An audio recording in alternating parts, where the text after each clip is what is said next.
que habléis de aquel grande amor que en el Calvario Dios nos mostró. Quiero que habléis del buen Salvador, habladme más de Cristo.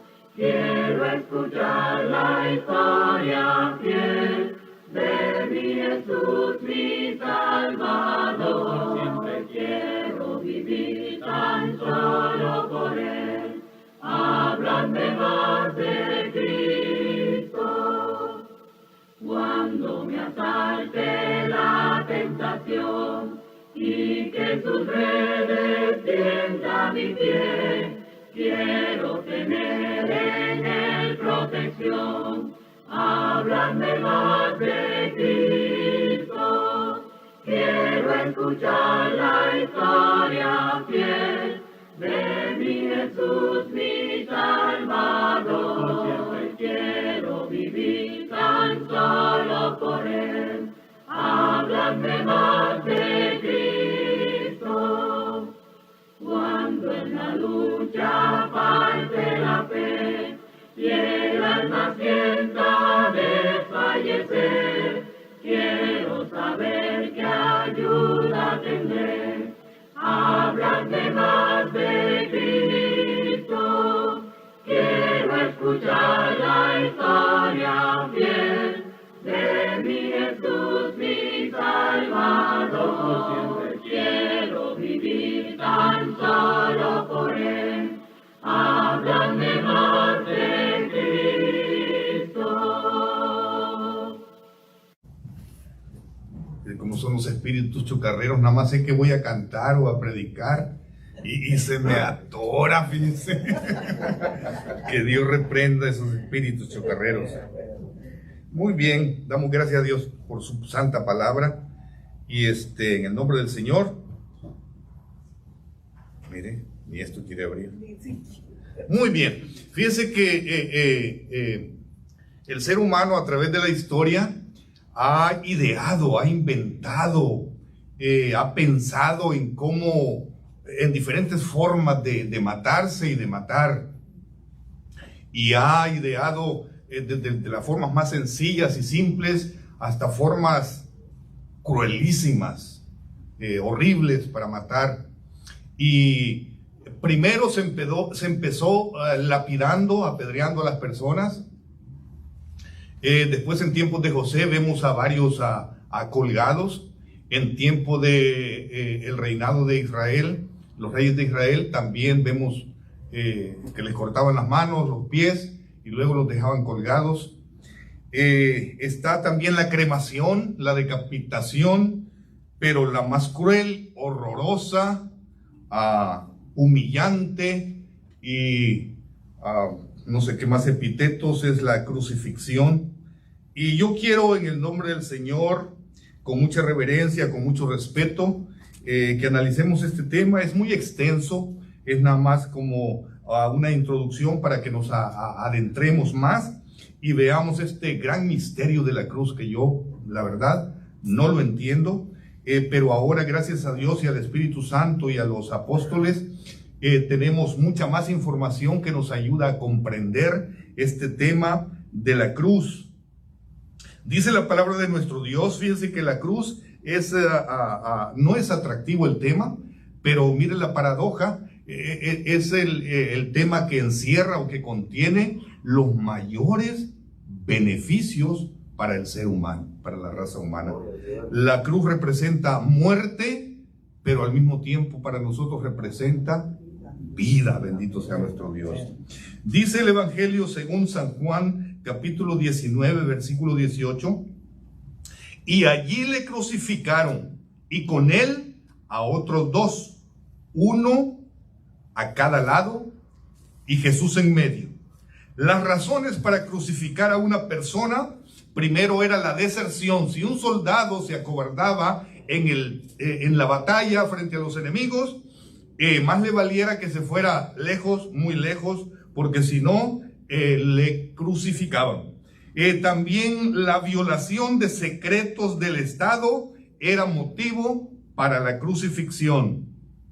El asesinato también era un motivo o razón para ser crucificado. La impiedad nocturna.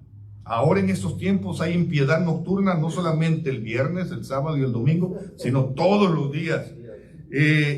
La magia era otra razón, otro motivo por el que una persona podía ser ejecutado bajo esta muerte cruel, la crucifixión.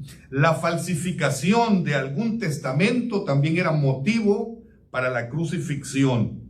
Según el evangelio de Nicodemo, un evangelio apócrifo, no se ponen de acuerdo si es el evangelio de Nicodemo o el evangelio de José de Arimatea, pero en esos evangelios se dice de que el de la derecha, el que murió crucificado a la derecha de nuestro Señor Jesucristo, se llamaba Dimas, y el que estaba a su izquierda se llamaba Gestas. Según el evangelio de San Mateo y Marcos, utilizan el término griego lestes, que significa ladrones. En cambio, Lucas usa otro término que se llama cacurgos, que quiere decir malhechores, bandoleros, salteadores. Y según el evangelio de San Juan, él solamente dice otros dos. Marcos 15:27 dice: crucificaron también con él a dos ladrones, uno a su derecha y el otro a su izquierda. Primer punto, la izquierda, son 3 puntos nada más: la izquierda, la derecha y la de en medio. Entonces, primer punto, la izquierda, dice Lucas 23:39, y uno de los malhechores que estaban colgados le injuriaba, diciendo: si tú eres el Cristo, sálvate a ti mismo y a nosotros. La izquierda, mis amados hermanos y amigos, representa a la gente que está molesta, a la gente que está enojada, a los que nos sentimos de alguna forma defraudados, inconformes, los que tenemos nuestras propias ideas y de cómo queremos las cosas, que a veces no nos parece. Señor, si me hubieras preguntado, yo te hubiera dicho una forma quizá mejor. Demandamos señales y ponemos condiciones. Hay gente que pide, demanda señales. Si tú eres Dios y eres poderoso y amoroso, dame esta señal. Le ponemos pues condiciones. Es lo que está haciendo al ladrón que está a la izquierda de nuestro Santo Salvador. Mateo 27:40 dice: tú que derribas el templo y en 3 días lo reedificas, sálvate a ti mismo. Si eres el Hijo de Dios, desciende de la cruz. A otro salvó y a sí mismo no se puede salvar. Si es el Rey de Israel, descienda ahora de la cruz. Y entonces dice: creeremos en él. Confió en Dios, líbrele ahora si le quiere, porque ha dicho: soy hijo de Dios. Se ignora la voluntad de nuestro Dios. Y mire, dice Romanos capítulo 2 versículo 4, que mucha gente menosprecia las riquezas de la benignidad y la paciencia y longanimidad de nuestro Dios, ignorando que esa benignidad, que esa paciencia nos puede guiar al arrepentimiento. Y lo peor aún, según 2 de Pedro 3:5, dice que hay personas que ignoran la voluntad de Dios voluntariamente. Que Dios nos ayude y nos libre. Y con ese tipo de actitud pues no hay arrepentimiento, y al no haber arrepentimiento se dicen injurias, se dicen denuestos, se dicen insultos y se dicen diatribas y muchas otras cosas más. Injuria es el hecho o insulto que ofende a una persona por atentar contra su dignidad, honor, credibilidad, y especialmente cuando es injusto.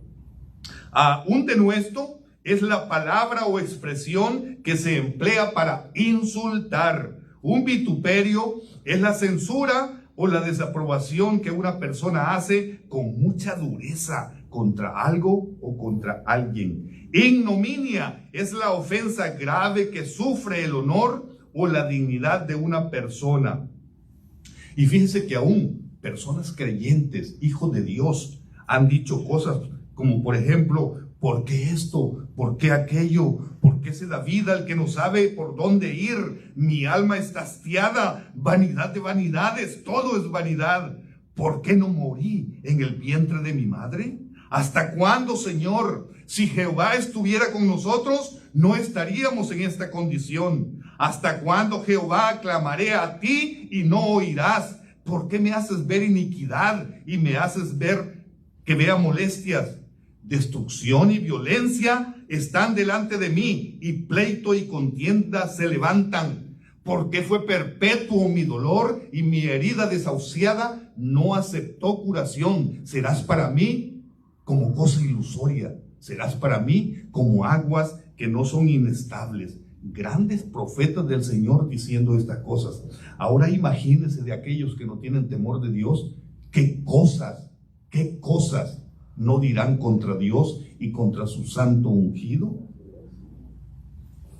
Otros dicen: bienaventurados los soberbios y los que hacen impiedad, no solo son prosperados, sino que tentaron a Dios y escaparon. Y a veces eso anima a la gente a seguir con este tipo de actitudes. Pero mire lo que dice Proverbios 17:28. Aún el necio, ¿sí?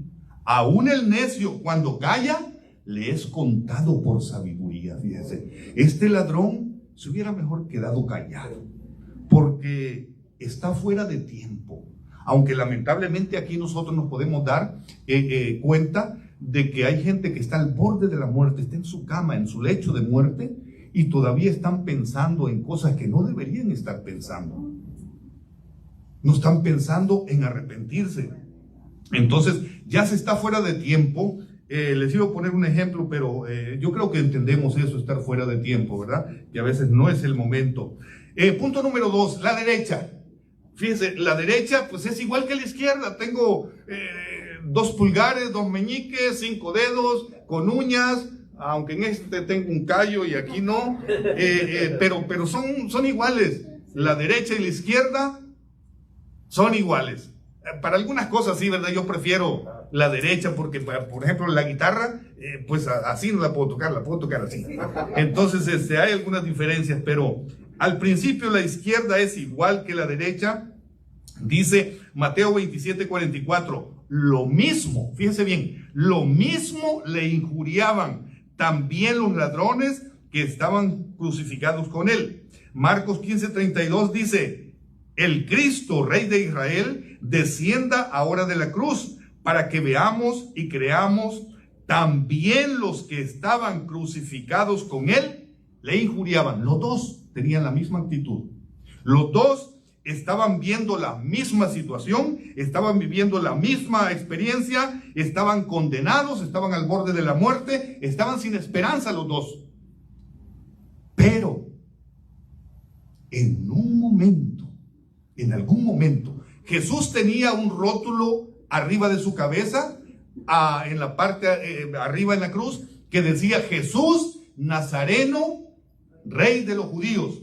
Yo no sé si este ladrón de la derecha le puso atención a ese rótulo. Yo no sé si él estaba oyendo, porque Jesús, aún en esa situación de dolor y agonía y de sufrimiento, Jesús estaba expresando grandes enseñanzas ahí. Yo no sé si este ladrón de la derecha estaba oyendo, estaba viendo, y cambió de actitud. Entonces, ese momento, fíjense, después, Lucas 23:41 dice: nosotros a la verdad justamente padecemos, porque recibimos lo que merecieron nuestros hechos, mas ningún mal hizo. Está analizando, ¿sí? Está meditando, está reflexionando, y entonces llega a esa conclusión y va todavía un poco más allá y dice Lucas 23:42, le dijo a Jesús: acuérdate cuando vengas en tu reino. Está pidiendo misericordia y le está reconociendo como rey.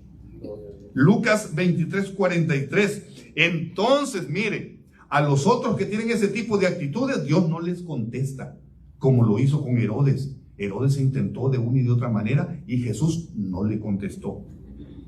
Le dijo Jesús: de cierto te digo que hoy estarás conmigo en el paraíso. Bendito sea el Señor, que Él tiene misericordia si nosotros le buscamos con esa actitud. Aquí hay que hacer una aclaración, porque muchas personas usan este ejemplo para decir de que mira, le dio la salvación sin bautizarse. Acordémonos que el mandamiento de ir por todo el mundo, predicar el evangelio a toda criatura, para que el que creyera y fuere bautizado será salvo, Cristo no lo había dado todavía. Esta gran comisión y este mandamiento Jesús lo da después, cuando resucita. Y además no estaba en vigencia el nuevo pacto, y además pues tuvo la suerte de morir en el mismo momento que estaba siendo crucificado el Salvador del mundo. Entonces,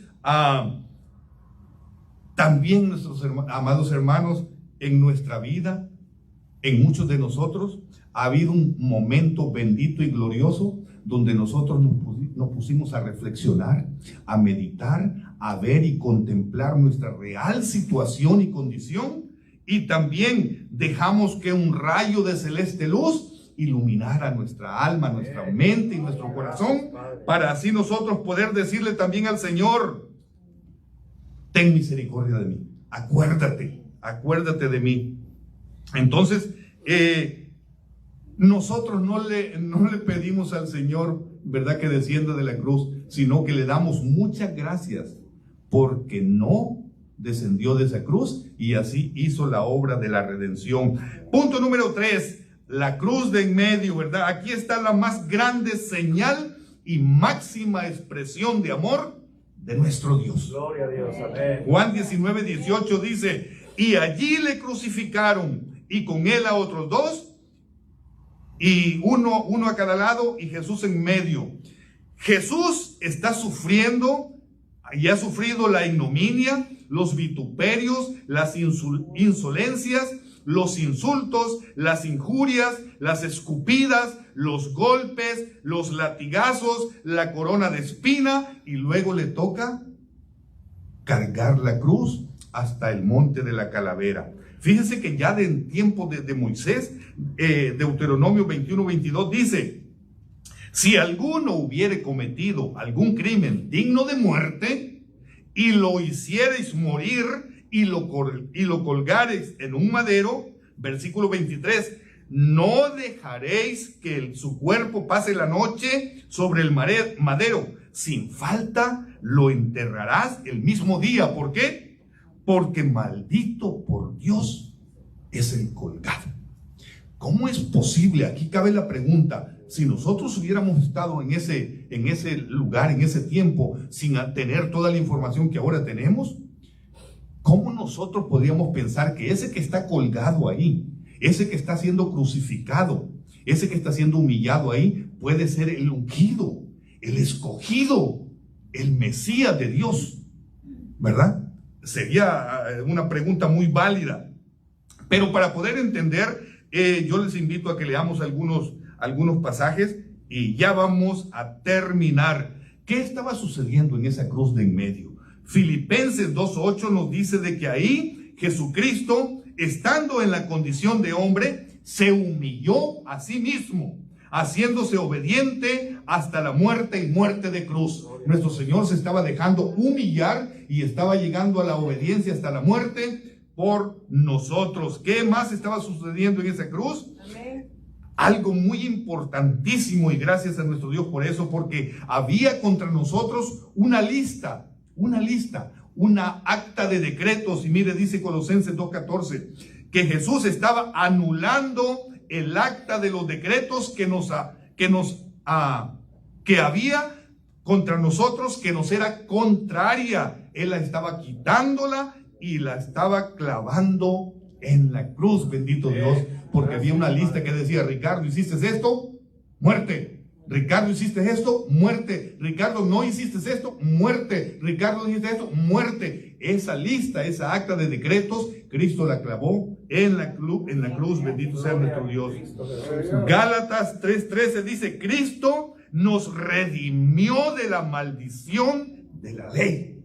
Yo no sé por qué hay gente que se obstina, que quieren seguir bajo la ley. Esa ley está bajo maldición. Bueno, Cristo nos redimió de la maldición de la ley, hecho por nosotros maldición, porque está escrito: maldito todo aquel que es colgado de un madero. ¿Qué más estaba haciendo Jesús en la cruz? Nos estaba también, dice Efesios 2:16, que mediante la cruz reconciliar con Dios a ambos en un solo cuerpo, matando en ellas las enemistades. Éramos enemigos de Dios y no estábamos reconciliados, y Cristo nos da la reconciliación. ¿Qué más estaba haciendo Jesús? Colosenses 1:20 dice: y por medio de él reconciliar consigo todas las cosas, así las que están en la tierra como las que están en los cielos.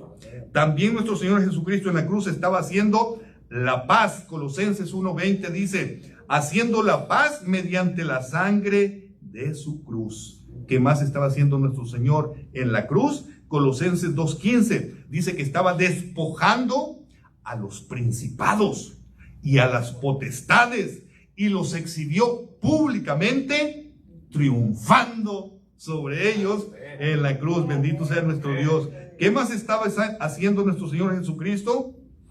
Él estaba sufriendo el menosprecio. Dice Hebreos 12:2: puesto los ojos en Jesús, el autor y consumador de la fe, el cual,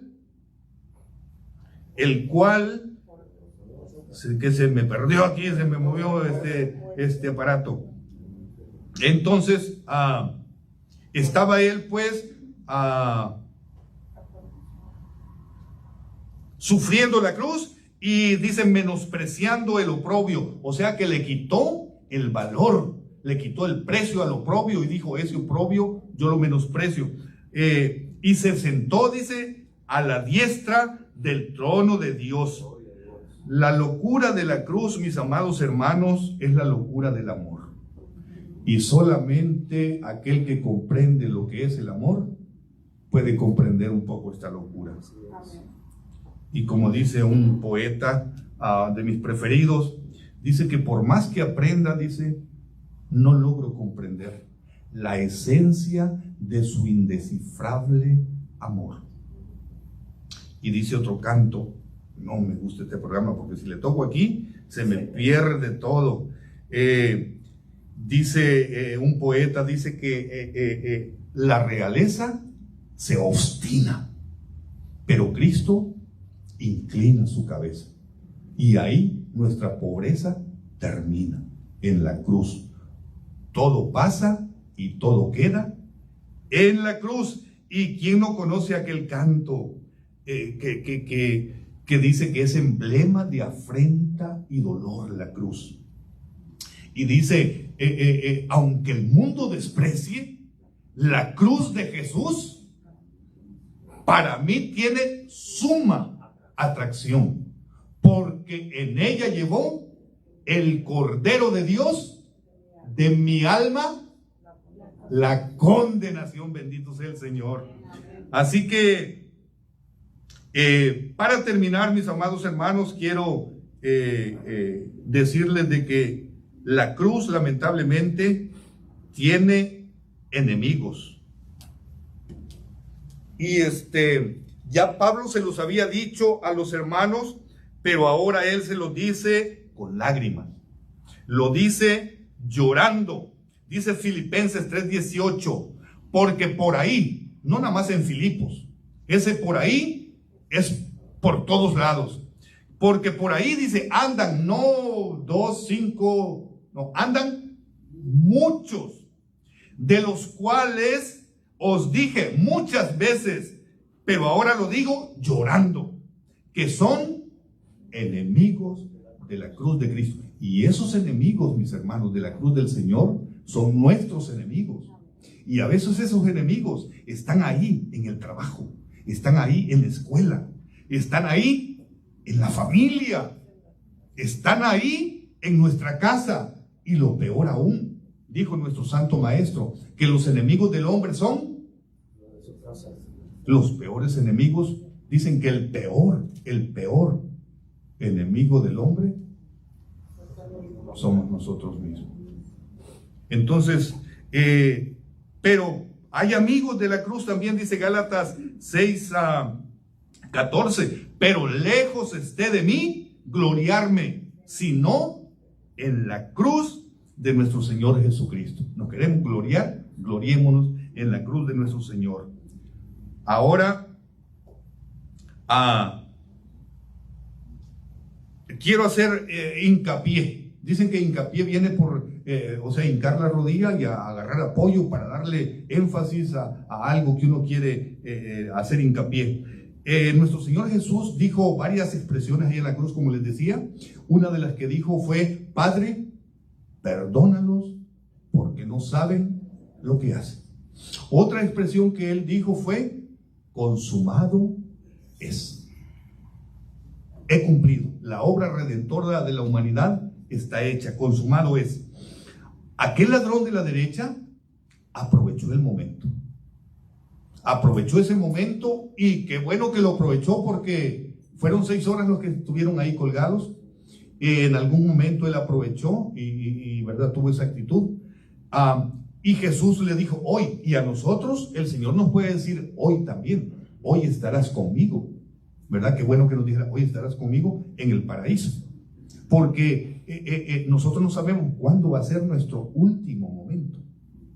Entonces necesitamos aprovechar el momento que tengamos para poder ponernos en paz, para podernos reconciliar, para podernos recibir el perdón de nuestros pecados y ponernos en paz con nuestro Dios. Mire lo que dice, yo no sé si a usted le gustaría ser parte de esta millonada, pero dice Apocalipsis 5:9 de que había un trono y estaban adorando los 4 seres vivientes, 24 ancianos y una multitud de ángeles adoraban al que estaba en el trono. Y había un libro con sellos que nadie podía ni mirar. Y entonces ¿verdad? Estos ancianos andaban con arpas y con copas llenas de incienso, y andaban cantando un cántico nuevo. Y decían, cantaban un cántico nuevo diciendo: digno es el Cordero de tomar el libro y de abrir sus sellos, porque tú fuiste inmolado y con tu sangre nos has redimido para Dios de todo linaje, de toda lengua y de todo pueblo y de toda nación, y nos has hecho para nuestro Dios reyes y sacerdotes, y reinaremos sobre la tierra. Y mire lo que dice enseguida: y miré y oí la voz de muchos ángeles alrededor del trono y de los seres vivientes y de los ancianos, y su número era millones de millones. Que Dios permita que nosotros podamos ser parte de esa adoración celestial, de esos millones que decían, versículo 12, a gran voz: el Cordero que fue inmolado es digno de tomar el poder, las riquezas, la sabiduría, la fortaleza, la honra, la gloria y la alabanza. Y esta congregación dice: amén. Que Dios nos bendiga, hermano.